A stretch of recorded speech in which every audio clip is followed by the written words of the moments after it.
Alright guys, Pure 913 back again with another video today, and we're doing something new. We are doing videos on Magic the Gathering Arena. I've been playing a lot of Arena the last, few months, and I've been getting really into the ranked scene on it. And I've actually been streaming on Twitch. Follow me on Twitch. I'm going to put that in the description if you want to see the deck that we're showcasing today off in best of threes, and really any decks. We actually brewed up a Grixis deck the other night. But what we're talking about today is my favorite deck, my best deck, Gruul. We're going to be doing a full, explanation, a full, rundown on how the deck is played, why we're using certain cards. If you just want to see how the deck's being played, I'm gonna have a little bit of gameplay footage after, in this video near the end. So I'm gonna put a link in the description if you want to check out how the deck actually runs. So here it is. If you want to skip me explaining the deck, if you can see these cards and kind of figure, oh yeah, that's where he's going with it, then you can just skip to the footage. But especially for newer players who are kind of getting into the game, you're probably gonna want to stick around. And I also think that this deck is very good for people who are trying to get into the Magic scene, mainly because it's not too concerned with what the opponent's doing. It's really honestly just like you do you, and just they have to deal with it, and you're probably gonna win. Which is why I want to showcase this, because I know a lot of people are kind of having a hard time with aggro and Esper just kind of ruining the format.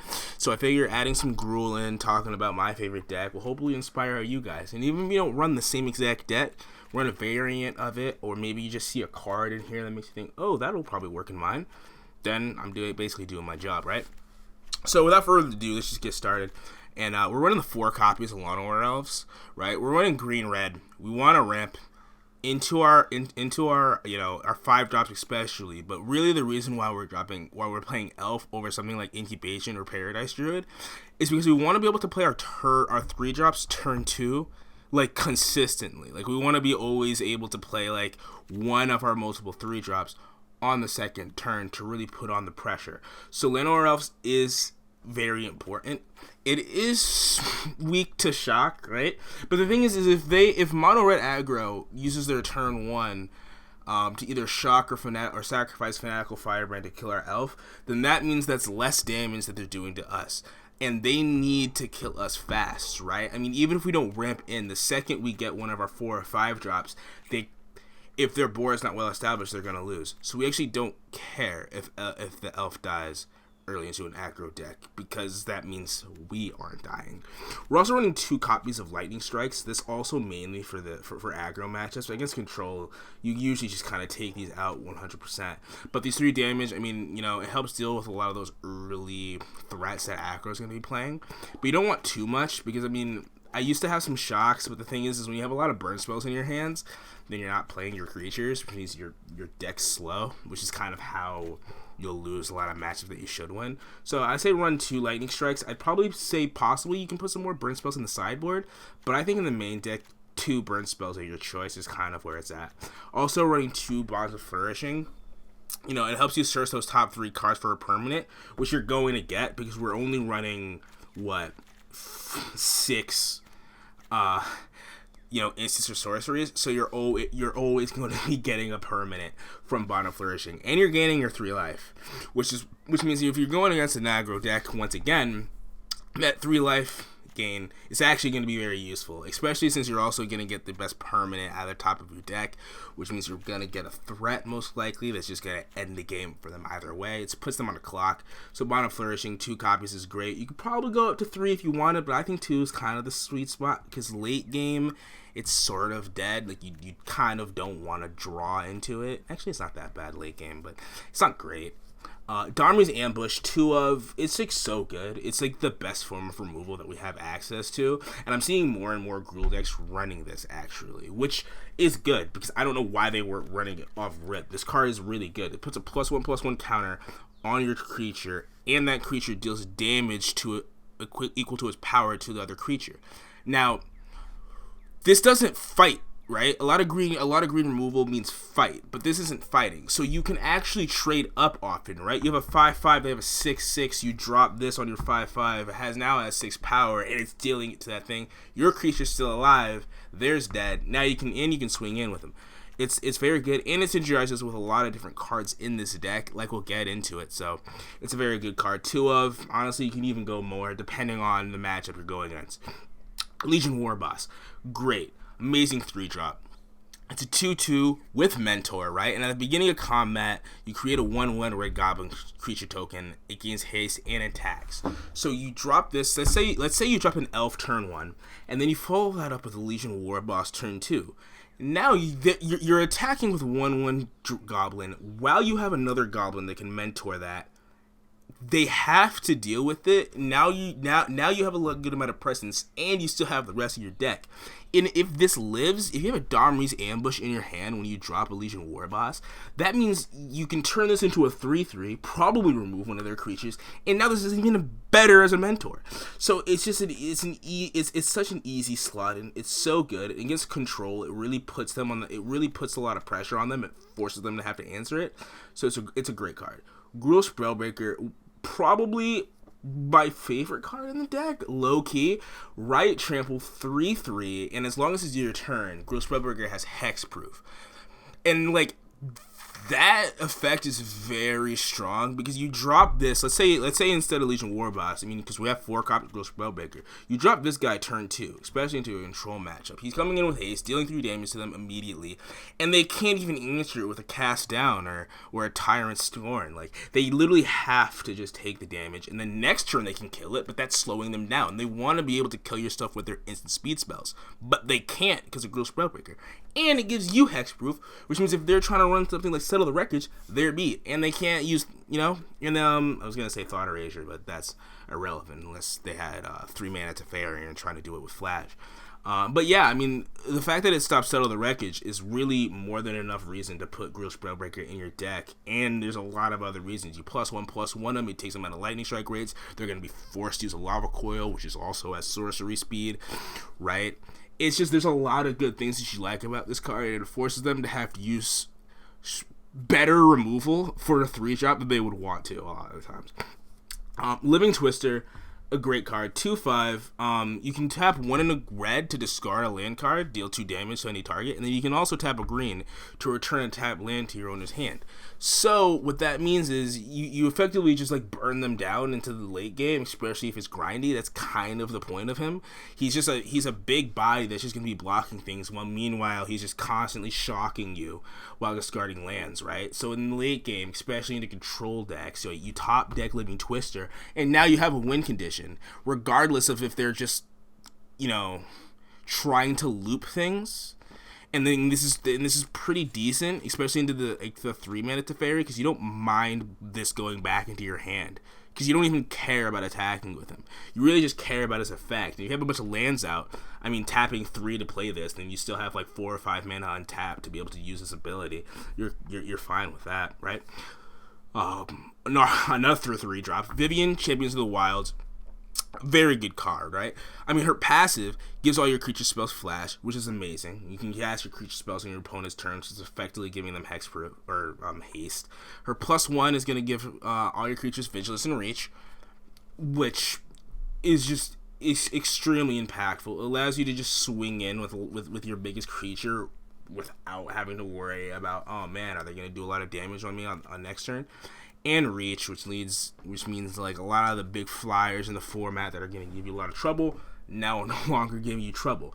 Plus or -3, -2. Look at the top 3 cards of your library. Exile 1 face down, and put the rest on the bottom of your library in any order. For as long as it remains exiled, you may look at it and play this card if it's creature. So it's also card choice, right? It's giving you card selection in the top thing of your deck, and they can't even see it, right? So you -2 or get your strongest creature out and just wait for the optimal time to play it. It's so cool. And even if she dies, you can still play it. So it's an awesome card. And then we got Domri and Arcabolus next. Creatures you control get +1/+0, and it's +1, add red or green. Creature spells cannot be countered, and is -2. Target creature you control fights another target creature you don't control. I mean, Domri is just really the reason why you're going to be wanting to run Gruul, and honestly, almost any variant of green-red into this format. I really think that especially when M20 comes out, and I'm predicting that it's going to be more of a mid-rangey format. Domri is just so good. Gruul in itself is just very good, and it's good. It's good, in especially into control matchups.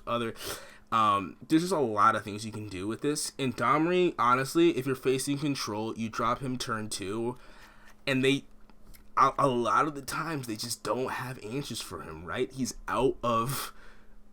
They can't despark him, right? Because he's not 4 mana or greater. So a lot of the times they have to use like a Vraska's Contempt or something on him, and it's very clutch. Or like an Elder Spell, even if they don't have a Planeswalker out to gain the advantage for it. So he's a very good card. A lot of the times he's hard for them to deal with because he's just 3 mana. Very good card. You've got to run him, right? I mean, the fact that your creatures aren't getting countered, it just completely takes out a lot of cards in their deck. And then you got the Rhythm of the Wild next. Creature spells you control cannot be countered. Non-creatures you control have Riot. I mean, a lot of what I was saying about Domri applies to Rhythm of the Wild, but I mean, it's also giving your creatures Riot, which means that they can have a +1/+1 counter on them or haste. And we're going to be choosing haste 9 times out of 10, which is you're going to be hitting them fast, we're going to be hitting them hard, putting a lot of pressure on, and they really don't have answers for it because they can't even counter shit, right? So they're just taking a lot of damage. They might be like using their spells to kill your stuff, but that means they're not establishing their own board, which means they're staying open. But at the same time, I mean, can they even establish a board? Because our creatures are probably better than theirs. So they have to just kill them, but then we're just throwing out more. And then it's just a constant cycle, and eventually you just win the game outright. Rekindling Phoenix is our first 4-drop. It's a 4/3 flying Phoenix, and whenever it dies, it creates an 0/1 elemental creature, and at the beginning of your upkeep, you sacrifice the creature. Rekindling Phoenix comes back with haste. So they have to exile it, or they have to use 2 kind of kill spells on it. Regardless, this is something that you want that, right? Like if Rekindling Phoenix is actually gone, then that means that they lost way more than you did 9 times out of 10. And honestly, usually it lasts a couple turns, right? Unless they have a direct exile spell, it's probably staying. And it just allows you to just continue putting the pressure on, allows you to keep gaining more and more advantage. Rekindling Phoenix is an easy slot into a deck that's running red, especially if you're getting annoyed by the control. Chandra, our last 4-drop. Whenever one or more loyalty counters are removed from Chandra, deal that much damage to target opponent or creature. Her +1 is exile the top card of your library. You may play it this turn. Her -7, exile the top 7 cards of your library. You may play them this turn. So what she is she's like, you know, she allows us to continue going through our deck, right? In the mid to late game, once we start top decking, you want a Chandra because you're effectively drawing twice. And her -7, remember, because that's removing the 7 loyalty counters from her, you're gonna be able to also do 7 damage. So if you get her to 7, you're just going to deal 7 damage to your opponent, which honestly is probably just going to kill them. And then even if that doesn't kill them, one of the 7 cards that you just got from the top of your deck is probably going to lead to their demise. It's such a great card, and it's very rough for your opponent to deal with it, because even though they don't want her to ult, if they just attack her, because she starts at 4 and probably 5 after you tick her up, that's damage that they just probably don't want to take, especially if early on in the game you're hitting a Rekindling Phoenix or a Gross Sproutbreaker or some Legion War bosses. That's going to attack on a lot of stuff, right? If they're at like 10, 11, 12 health, you drop that Chandra down, the clock is ticking for them, man. And a lot of times they don't have a direct answer for it, unless they have a kill target Planeswalker spell. Chandra's gonna be dealing a lot of he's gonna be causing a lot of problems for them. It's gonna be getting us a lot of cards, sifting us through the deck, getting us through some lands if we're getting flooded. So Chandra's is an easy slot in my opinion. Ilharg the Raised Boar, running one of the boars, right? So it's 5 mana, 3 and 2 reds for a legendary creature, Boar God with trample. When he attacks, you can put a creature card from your hand onto the battlefield, tapped and attacking. Return the creature to your hand at the beginning of the next end step, and like all the gods, whenever he's removed or exiled from the battlefield, you can put him into your library third from the top. Look, the board is just, he's the GOAT, right? Like, you're gonna, if you resolve his ability, you win like 9 times out of 10. It's just, he's so good. They have to remove him, but what's funny is that I've said that for a lot of these cards, and that's why this deck is so good. All of the creatures that we're playing are high priority targets and very good with mana curve, right? Like, cost wise, 5 mana for a 6/6 with trample that just brings something out with it. That's 100% worth it. And I mean, as much as they're going to want to kill that, I mean, they also wanted to kill Rekindling Phoenix that we played before that, and they wanted to kill Gruul Spellbreaker before that, and they probably wanted to kill Legion Warboss. By the time we drop in the board, honestly, they're probably out of their kill spells, and they're just gonna die, right? Like, that's just what's gonna happen. And then Shark and Hellkite are another 5-drop for a 4/4 dragon with Riot and flying. Best dragon in the format, in my opinion. And then it's also 3/1 red. He can deal 2 damage divided as you choose, as long as you have a +1/+1 counter on him. So he synergizes extremely well with Rhythm of the Wild as well as Dominus Ambush, because that's how you're going to possibly get a +1/+1 counter on him while also letting him come in with haste. And then he's just going to be able to start burning things.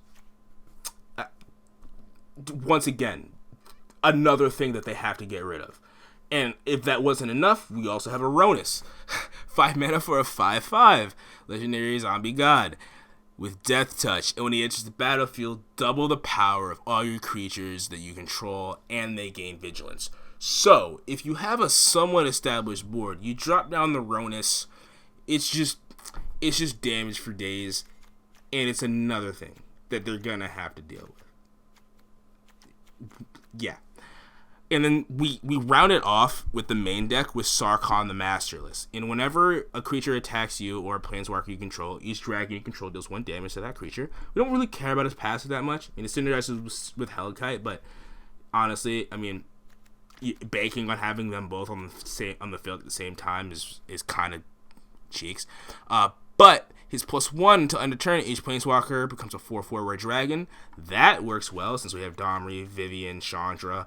There's a chance that we can play him when we already have a planeswalker out, which means we deal some damage to them. But he can also create a dragon. You -3 and create a 4/4 red dragon creature with flying.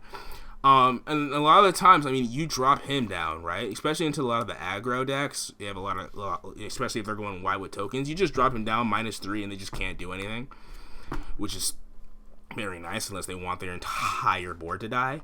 So that's why Sharkon's out, and he's a nice win condition. You play him, you have a Domri and a Chandra out, and then it's just game over at that point. You just +1 him and just swing in.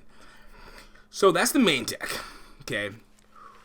Oh, we also, I mean, these are the lands. I mean, these lands are pretty basic, except for the Blast Zone. I definitely recommend Blast Zone. It's another form of removal in this deck that this deck could definitely use, because I mean, you can stack it, and then based on the amount of counters on it, you remove those counters, and then you destroy every creature on the battle, or every permanent on the battlefield that's equivalent to the mana cost of the counters that were on it. So you put like 1, 2, maybe 3 counters on it, and it really just helps against those fast aggro decks that are going wide, unless it's tokens, in which case you're beat. But going to the sideboard, honestly, it's pretty simple. 3 Crow Harpooners. It's 3/2 with reach. And when Crow Harpooner enters the battlefield, it deals X damage. It gets +X, where X is the amount of creatures in your graveyard, and then it fights a creature with flying. So it's anti-flight. You know, it's going to help with things like Larai Dawnbringer in the format. It's going to help with things like Hydroid Krasis in the format. God Eternal Kefnat, Nico Bolas, right? So if they play a big flyer that's causing a lot of issues, you just drop Crow Harpooner. You put Crow Harpooner from the sideboard into the main board. You know, it helps with that. Darmy's Ambush, you have 2 of them in the main deck. It's just kind of, if they're playing a lot of things with a lot of threats, we sideboard it in. Fiery Cannonade, it's just good against aggro matchups because it's honestly the only option. If you're having problems against decks that are going wide, if you have red, I suggest slotting Fiery Cannonade in. 3 Carnage Tyrants, it's just a good answer against control. If you're struggling against control, if Domri and Rhythm of the Wilds isn't enough, then you're going to put at least 2, maybe 3 Carnage Tyrants in. Ugin the Ineffable, you know, also another sideboard option. You know, I mean, his passive is kind of useless, but his +1, creating that 2/2 colorless spirit that, you know, exiles the card, effectively gives you card draw. But there's -3, destroy target permanent, that's one or more colors. It's just a destroy thing that's causing a lot of issues. Ugin is clutch. And then to end our sideboard, Enraged Forest Runners in Galta, they kind of are in the sideboard for similar reasons, where they're just kind of huge creatures that we slide in against.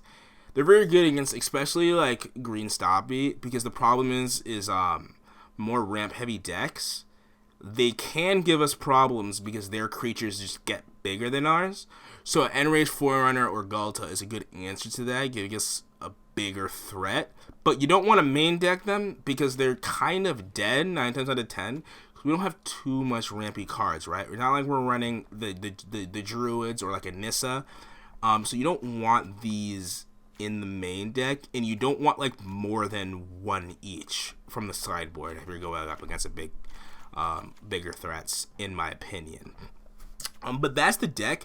I think that this deck is very good for newer comers because it doesn't really worry about what the opponents are doing. And yeah, so that's the explanation of the deck.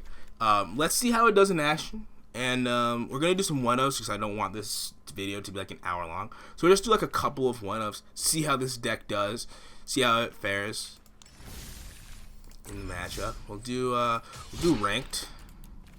We'll do 1-of ranked. I prefer best of 3s, to be honest with you, because I think that this deck just thrives in the best of 3s, allowing us to sideboard in options for control or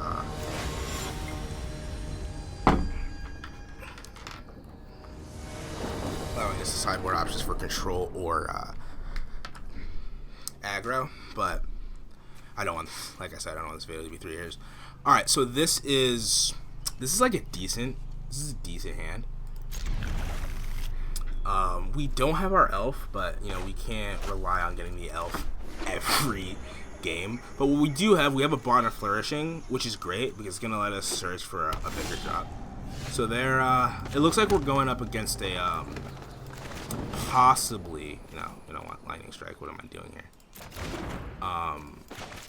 Potentially Esper, maybe just Dimir. Do we get the Boar or do we get the Rekindling Phoenix? I'm thinking the Rekindling Phoenix. That might have been the wrong choice. I think it was the right choice though. Because if they have Thought Erasure, then then honestly it would have been a mass L getting taking the board. I'm anticipating them to Thought Erasure if they can't because of that. So that's good. As much as I like the Living Twister, we're gonna have to drop the Domri here. Don't tell me they have a Spell Pierce. Don't tell me. Alright, they don't. Perfect. Alright. So we get the Domri out, and now things are looking pretty good, right? Because next turn we're probably just gonna Rekindling Phoenix. I mean, unless we draw into like a Boar or a Hellkite or something like that, we're just gonna drop the Rekindling Phoenix, and they're not gonna really have any answer for it. They can't counter it. And I mean, if they're running pure Dimir, then that would mean like they're probably gonna drop down like they might drop down like a Thief of Sanity, which means we don't even have to +1 Domri. We can just play Rekindling Phoenix off the rip, because they'd be tapped out, and then just minus Domri and kill the Thief of Sanity, or our Gargoyle. We can also do that. That's an option. Let's see what they get, right? They got a Thought Erasure.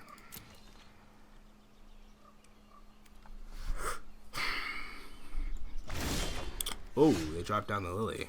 Alright, so this is... I actually got the Hellkite. I didn't think that I would, right? So now that we do, we're gonna drop the Hellkite. We're gonna +1/+1. And then we're just gonna call it a game. We're just gonna let them let them answer that, right? They're gonna have to do something here. Cast it down. Fuck me, dude.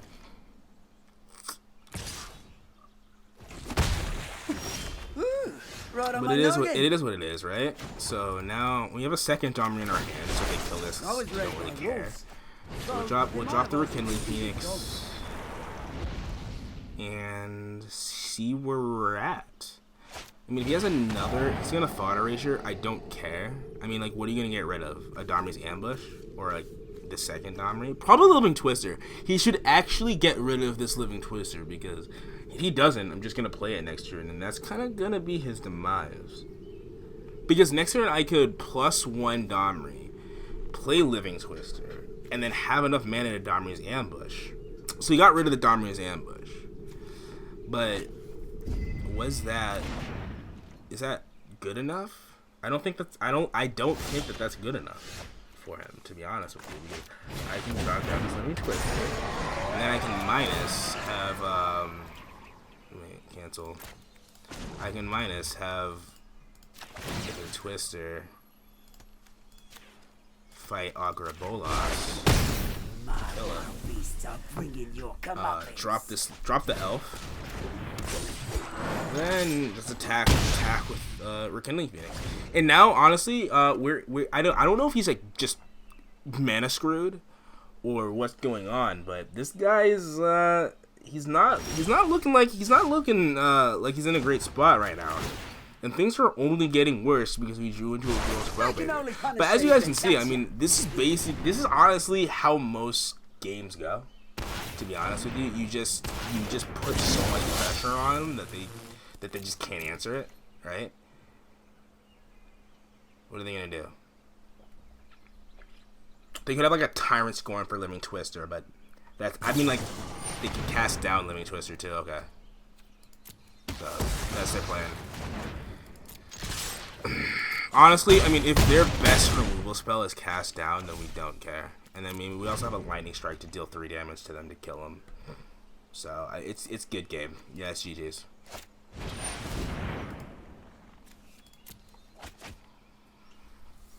But yeah, I mean, as you can see, I mean, this is how games go 9 times out of 10 for us. And then we got Baroness. So I mean, like, this is the deck in a nutshell, man. I mean, this is what we're looking for. And honestly, I mean, we don't even really thrive in best of ones, mainly because it can be weak. I guess into engine control decks, it does decently well in game 1, to be honest with you. So hopefully in the second game we can get like an aggro matchup just to see how, just so you guys can see how it does. All right, yeah, this is another. This is a decent hand. It can be. I mean, this hand could also be cheeks. Oh, now it's great. Now this hand is fucking insane. This hand is phenomenal. Is this a mirror match? Ooh, they have Vivian's Arc Bow. That's exciting. That is very exciting. All right, drop that. Drop the Domri. We'll see what we're going up against. Right? You think I'm a crazy beast? Kind of excited. Where do you see my mates? Not gonna lie. Alright, dude, it's like, yeah, it's your turn. That's one of the more annoying things when people have something like a Vivian's Arc Bow that's gonna constantly ask them if they want to use it, and then they just forget about that. So we're gonna see if they drop a Gruul Spellbreaker, because they did Elvis Rejuvenator, so we are fine with that. He's getting some more ramp, which is fine for him. And now, haha, we get to drop our Sarkin now, which is just like, which is great for us, obviously. Drop the Sarkon. Can't do much about it. Also on him. And like, we kind of, I'm not gonna lie, guys, we kind of effectively won the game. Like, I'm like, we kind of because next turn we're gonna drop Ronus on like unaccounted for. So we're gonna +1 Sarkhan, turn everything into dragons, then throw out the Ronus, and there's just nothing that he can do. Like he's just gonna, unless he plays a flyer. But if he does not play a flyer, it's just over. I mean, okay, that's 1 damage to Sarkhan. I do not care. You. Like no part of me actually You cares want to about that. fight? So, boo-hoo. He played a Lano Ralph, and then we are +1 to Sarkhan. I summon Then you. we're going to +1 Domri. I've lived with animals my entire life. Drop the Ronus. Explains a lot, actually. And just call it game, right? I mean, unless he Vivian Arcbows like a flyer, it's over. It's just straight up over for him. So we'll see what he gets. Hopefully, yep, he scoops. All right, so we just, I mean, I showcased the deck off for you guys, right? I mean, I played 2 games just literally right after explaining to you guys the deck, and we just won them. Pretty convincingly in both games, if I do say so myself. And that's this deck in a nutshell.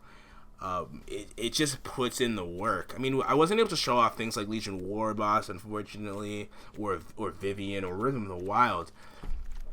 But for the most part, or Chandra, but a lot of these cards, most of these cards, were seen at some point in those 2 games. And you kind of just see how that deck works, right? And as I was telling you, you don't really care what the opponent's doing. You just kind of do you, and they have to answer it, and they usually don't.